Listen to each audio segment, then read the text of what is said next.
Well, hello everybody. You're very welcome to the latest in the LGIU series of fireside chats, which look at the future for local government. We're joined today by a leading expert on local government, Dr Bríd Quinn.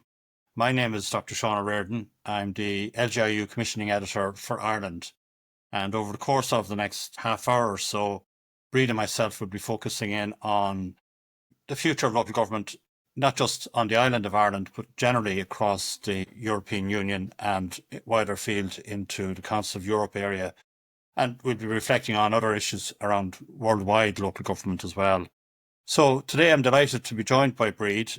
Bríd has a hugely distinguished career, both academically and in consultancy, with a very clear focus on issues around local governance, the EU territorial policies, multi-level governance and administrative reform, and was previously a senior lecturer with the public administration faculty at the University of Limerick, is now very much in consultancy mode, working alongside the Council of Europe's group of independent experts and the Congress of Local and Regional Authorities of Europe, who play a watching brief on compliance by members of the Council of Europe in regard to the Charter and local self-government. So she has extensive experience. That was acknowledged recently with her being awarded the Centre for Local and Regional Government Recognition Award back in 2023. Apart from that, myself and Bríd actually we know each other quite a long time and we're good old friends. So normally Bríd is asking me the questions, so it's nice to reverse the roles today, Bríd. So you're very welcome. Thank you, Seán. I kind of felt you'd like the opportunity to turn the tables. It won't be like the Spanish Inquisition. Let me assure you about that. Bríd, the focus today is very much on the future of local government, and given the extraordinary career that you've had over several decades now at this stage, where do you think local government, not just in Ireland, is at, but just generally across the European context, because you're very much involved in looking at local governance at European levels as well as obviously here in Ireland? When I'm in optimistic mood, I say it's at a crossroads because there's growing interest and growing pressures with regard to local government. So I feel that things are happening. In a pessimistic mode, I say it's at crisis level because throughout Europe and other countries, there's strong evidence of re-centralisation. So tasks and opportunities that local government had in the past have now been re-centralised, sometimes in the names of efficiency and sometimes in a way that grows out of criticism of the way in which local government had been handling them. So not a straight answer, but I think that's where I see the future. The optimist in me sees that the interest that's there, both from practitioners and from academics, augurs well, I think, and people are ready to try and do something about it. I suppose the most topical one here in Ireland is the launching recently of the task force on local democracy, and similar initiatives are taking place in other countries. What other countries would be taking up similar proposals and advancing with them? Because, as you say, democracy as a concept itself is always, almost being challenged now on a daily basis right across Europe. Yeah, there's a lot of reflection going on in countries such as France, for example, who have gradually reduced the number. They had huge numbers of local government units. They've reduced them. Germany is having a look at things. And I think in the UK that there's a lot of momentum building up. Now, they're not as formalised maybe as the establishment of our task force, but there is a lot of interest there. As well as that, in some of the European countries, again, they're looking at how the systems they put in place initially are playing out and where they need to be. Plus, world events, and particularly the war in Ukraine, has influenced what's happening in local government in Eastern Europe, particularly, I think. So clearly, a hugely challenging environment right across the whole Council of Europe area, and that's clearly been driven in part by those international instabilities, but also questions around the financing that is available to local government against the background of austerity, which many countries are having to confront. Is that something you come across on a regular basis? There isn't a monitoring visit or a document that comes, or a piece of research that isn't done, that probably the problem most frequently referred to is the question of finance and the limited opportunities that a lot of local governments have to create own resources. Yes, they're getting grants and earmarked funding from national government to deliver certain services, but the opportunities to tailor their spending to specifically local needs and so on is sometimes limited. Then you also hear central governments and academics criticising local governments for not actually exploiting the opportunities that are there for them to possibly increase their own resources. So there are flaws at both levels. And with that in mind, this brings us nicely to the role that you would have played with the Dublin Citizens' Assembly, which was an assembly that was created by the Government of Ireland to provide citizenry input into the future governance arrangements for Dublin. Can you give me a little bit of background on the Citizens' Assembly and where it might stand at this stage? The Citizens' Assembly was not the first Citizens' Assembly in Ireland. In fact, we have quite a history and are internationally highly regarded for that. And I think the process and the structures and the way in which the Dublin Citizens' Assembly operated benefited hugely from the experience of the previous citizens' assemblies that had been put together. Because, for example, in the selection of the citizen participants, there was consideration taken of things like geography, gender, diversity, interest, and so on. So while citizens could apply for membership, certain criteria were used to whittle down the numbers and select the citizens. So that meant that you got a really wide range of perspectives and so on. And one of the things I found most rewarding about the involvement in that assembly was the level of knowledge of the participants on weekend one about local government issues was so low. And I mean, that was part of their motivation maybe in trying to get involved as well. But by the end of the process, they felt much more au fait with how local government worked and the possibilities and limitations of the system that is in place here. The levels of engagement were absolutely extraordinary. I mean, one of the participants had a baby during the course of it, and for the final session came along with a very small baby because she wanted to still be involved, and that just illustrates the commitment and the interest that was there. Are citizens' assemblies the panacea for all our democratic ills? No, I'd have to say. What's lacking? I mean, here we are, almost 3 years after the ending of the Dublin Citizens' Assembly, and there hasn't been any major change. Now, it hasn't gone off the agenda, but it hasn't been at the top of the agenda. And I think with certain other citizens' assemblies or other participative mechanisms, government can tick the box and say, oh yes, we have used participative mechanisms, but translating those into action and impact, that's the gap. But as a model, I think it's well worth keeping on our books. And with each iteration, it seems to be improved by learning from the previous one. It is interesting the point you make there about the enhanced knowledge, that people were given the opportunity through the participative regime that was put in place for the Assembly to considerably improve their knowledge. I think it's probably fair to say that this is a problem not just in Ireland, but right across the full extent of the Council of Europe, where citizens in many respects have become disengaged from local government, and that in a way makes it a bit easier for national government to have less regard for the concerns and needs of local governance. Would that be a reasonably fair? There's evidence of sort of apathy everywhere, but then somebody I once met translated that into the fact that people were probably could live with the status quo. They didn't feel strongly enough to get up and do something about changing it and so on. That wouldn't be quite my way of thinking, but I think it's a perspective worth not forgetting.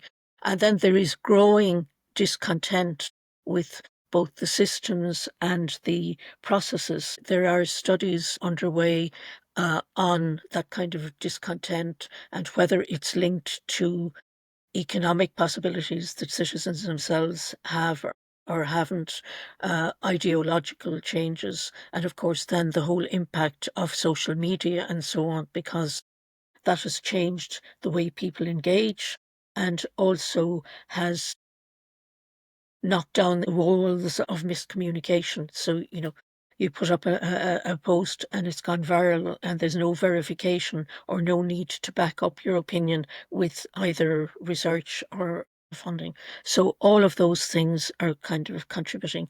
I think also the education systems, while they're trying and have modules, for example, politics is a leaving cert subject now, but there isn't a huge take up yet, as to the best of my knowledge.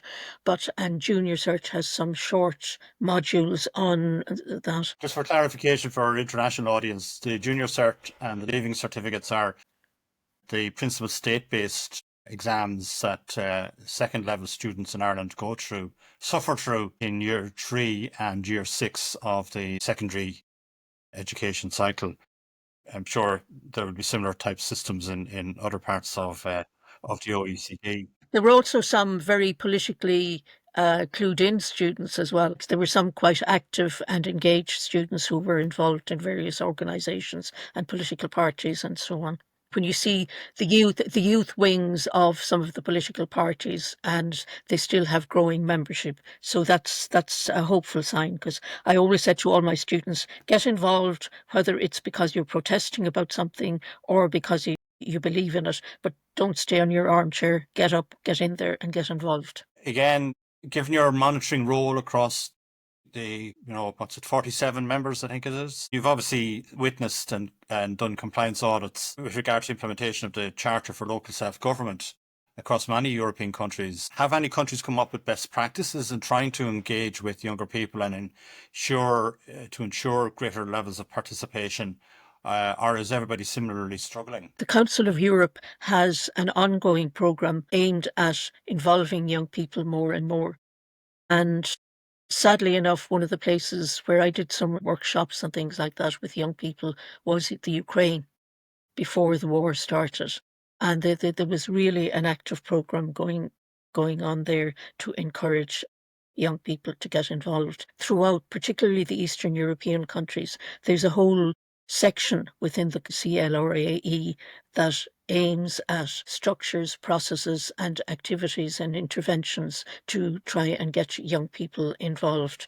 And so many of them are very successful. So there would be lessons, for example, that longer or older members rather of the Congress of Local and Regional Authorities of Europe, like Ireland, the UK, Germany and France and so on, that they could draw upon from Central and Eastern European members. Yes, because I think it became more acceptable maybe or whatever, or because of the renewing of their systems of local government, it was seen as quite appropriate to build in activities for young people, whereas the older democracies hadn't paid as much attention to the need for involvement of young people. And I mean, there's research out there that shows that this is particularly in the gender sphere, that if young women aren't kind of socialised into the norms and educated into the norms of participation at that stage of life, it's often too late later because the barriers that we all hear about have come into play. Okay, and with that in mind, given your academic background, and not just working with the likes of the University of Limerick, but indeed within the wider European university sector, are there more positive actions that the universities, tertiary education centres and so on could be taken on to try and begin to resolve the transition from, non-involvement to proactive engagement with political processes at local level across Europe? One of the things that is quite developed, particularly in countries like, say, Denmark, Spain and Holland, is this mid-career education for local government managers and people of that ilk, which has become a normal part of the university's offerings. So it's helping both in the practice, but also in the education sphere. And I'd certainly like to see much more happening here in Ireland. And again, in the UK, I think that there's opportunities there. Also, as well, in the Anglo-Saxon world, university courses tend to be maybe more rigid in the range of modules, whereas in Germany and the Netherlands and so on, they can pick and mix a bit more. And I'd like to see more of that happening. The links then between practice and the academic world, I think, need to be strengthened. I know here in Ireland, the IPA does a huge amount of in-career work with people, but that's not connected up to the shaping of the undergraduate population. So I'd like to see a greater connection there. Also, there's a dilemma for universities. Within academia, local government studies isn't highly ranked.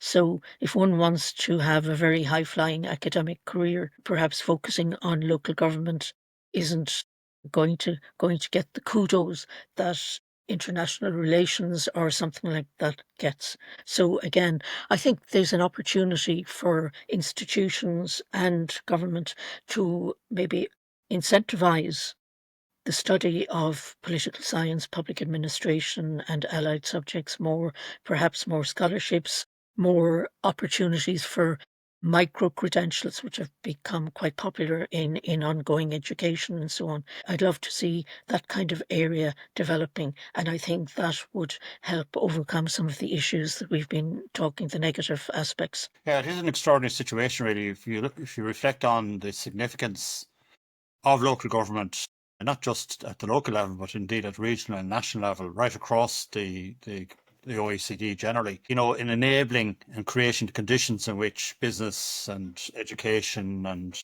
training, etc., can function, that it is almost ignored in many respects by many academic institutions, not just on these islands, but indeed right across the full extent of the Council of Europe. One would have thought that, given its importance and given the significance of local democracy, that it would be a subject area of greater priority for the tertiary education sector and indeed research sector, but unfortunately not so. I was going to say I can't think of any university president, and then I thought, yes, our current chancellor in Limerick and formerly president of the European Institute, Bridget Laffan, but other than that, I don't know so many presidents, or haven't come across them in my academic training, that had a background in political science. I think sometimes we need more people, on academic councils and things like that. Again, making the benefits of such subject specialisation clear to everybody that's involved, because it's so ingrained in the present and future of our countries. Yeah, that takes me nicely to the recently established Task Force on Local Democracy in Ireland, which government have highlighted as a key priority in the programme for government. And for your sins, you are a member of that. The task force itself is made up of local elected representatives, local chief executive level officials from various government departments, and then you have a number of academic people, principally yourself. You've seen various efforts at local government reform in Ireland. What's going to be different about the task force? I'm honoured and I'm delighted and excited in one way to be involved with it. Yes, apprehensive as well and hopeful and so on. I've been observing all the efforts at local government reform for many years and have made some cynical comments about, we have identified the issues, we have come up with possible solutions, but there's always been an implementation gap. I'm hoping that I won't be saying that in 2 or 3 years' time. And part of my reason for saying that is, first of all, maybe the language of the terms of reference for the task force. It includes things like bringing forward a programme of reform. So that's not just examining or whatever. It's actually bringing forward a programme of reform. There's an evidence-informed approach and consultation, and also building on the recent reports of AILG, the Council of Europe, the Senate report, and so on. So drawing on all of those, so not feeling we have to start doing what they've all done already, but drawing on the knowledge that's there and then carrying on with consultation. The membership also makes me hopeful. As you've said, you've people from local government, from central government, and some independent people sitting at the same table. And that doesn't happen. It seems so obvious. If you want to improve local government, you bring the main stakeholders around the same table and engage in full and frank discussion. We're also linked into what I feel is one of the shortcomings of Irish administration, if you like. There's so little interdepartmental working together. We've perpetuated the silo for a long time. So the task force is linked in to an interdepartmental group. Also, the tight time frame, while that's quite challenging as a member, I don't think I'll be doing much else for the next 6 months, but it also ensures that there's a strong focus. It is interesting, I think. You highlighted a number of key players there, the Association of Irish Local Government, the City and County Management Association, among others, but also you highlighted the Congress of Local and Regional Authorities of Europe. And in my experience of working on local government issues in the Republic, and relative to what I found on mainland Europe in particular, this is probably the first time where the Congress has been applying quite a degree of rigour in their engagements with the central government departments here in Ireland, and seem to be taking quite an active approach and oversight to the role of the task force.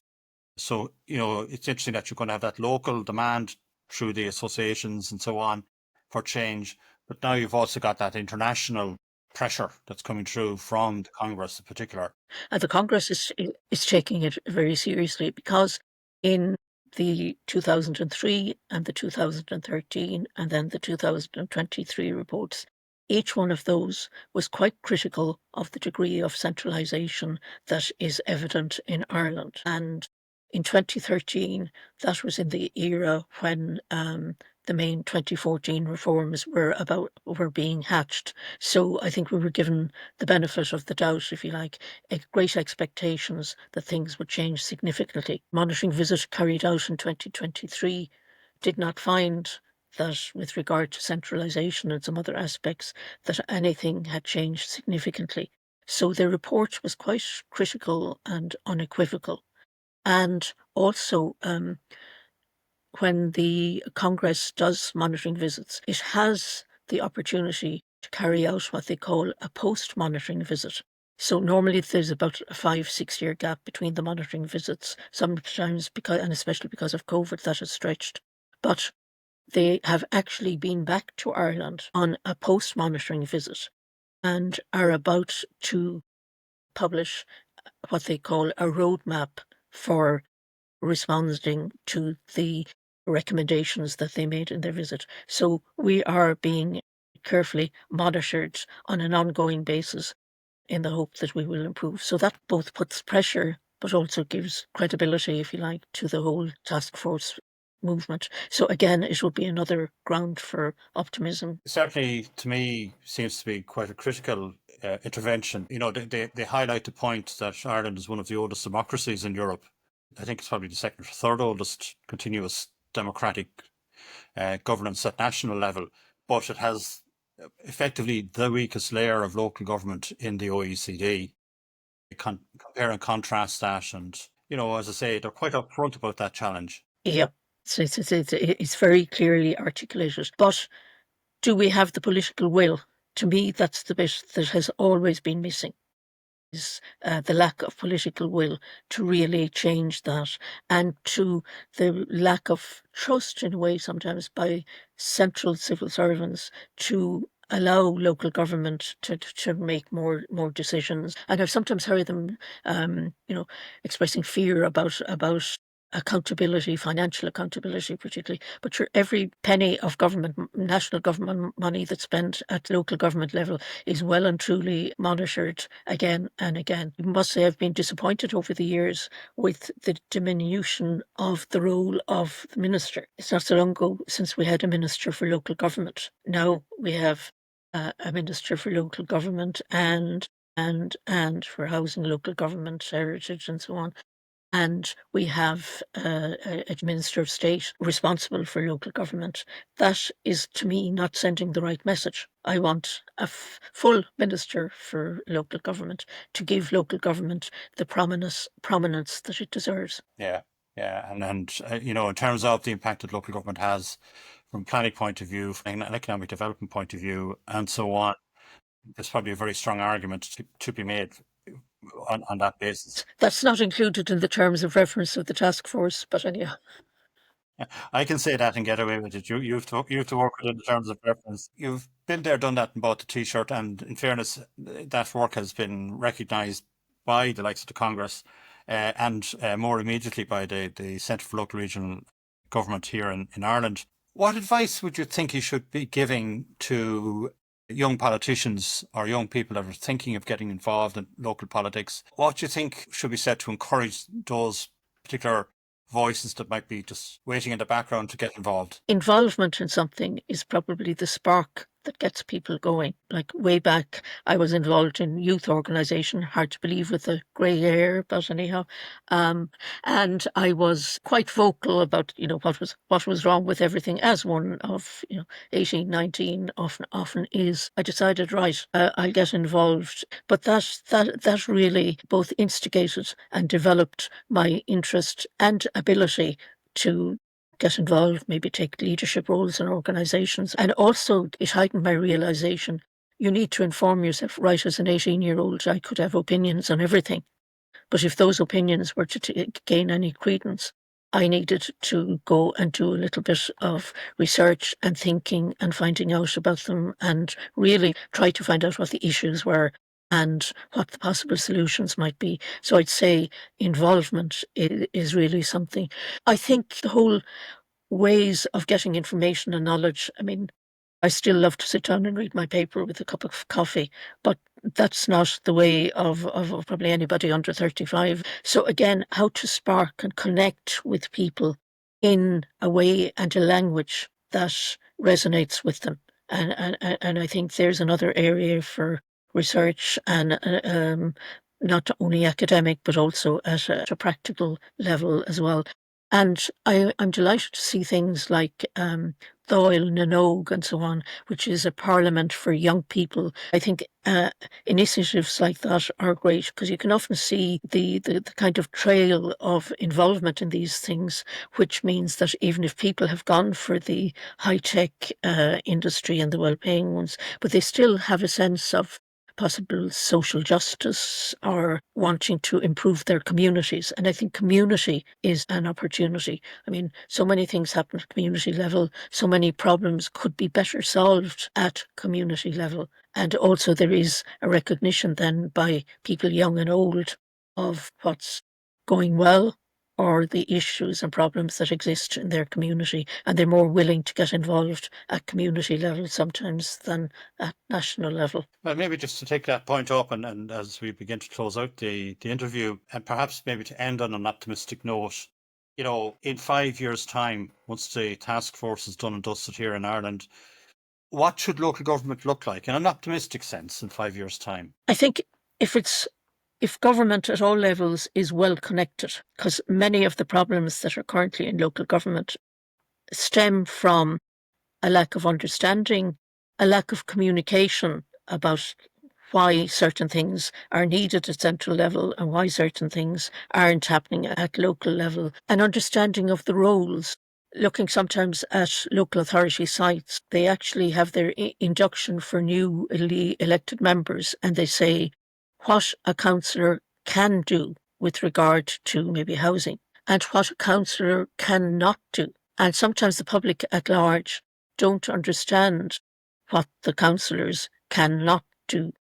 And our multi-seat electoral system encourages councillors to sometimes delude people that they can influence things in ways that they're not really connected into. So the other day somebody asked me what was my hope for the task force. And my answer was that I'd like to see it coming up with an action plan for joined up government with a starring role for local government. I suppose in 5 years' time, I'd like to see some aspects of that action plan already in place, a starring but viable role for local government where people understood what could be done at local government and were maximising the opportunities to avail of local government funding and local government structures. I'd retire happily at that stage, I think. And on those words, Bríd, can I just say how much I enjoyed listening to you today. I really appreciate you being as candid as you were. I would hope that everybody that's been listening today will get quite an amount of perspective on local government, not just here in Ireland, but generally across the Council of Europe. So thanks very, very much for your contributions today. Thanks for the opportunity to reflect and share some of my views. I don't mind whether they agree or disagree, but if it causes them to think, I feel it's been a worthwhile exercise. Thanks, Seán. Thanks, Bríd.